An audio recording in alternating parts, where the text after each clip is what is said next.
এশিয়ার দেশগুলোকে অভিন্ন চ্যালেঞ্জ মোকাবেলা এবং সমৃদ্ধির জন্য নতুন সুযোগ উন্মোচনে একসঙ্গে কাজ করার আহ্বান জানিয়েছেন প্রধান উপদেষ্টা অধ্যাপক Mohammad Yunus.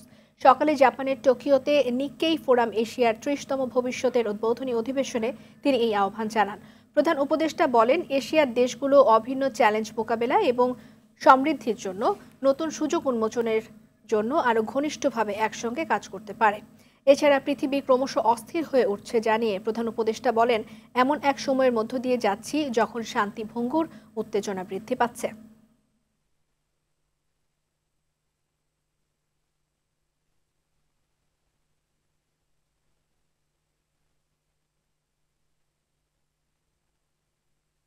Asian nations can work together.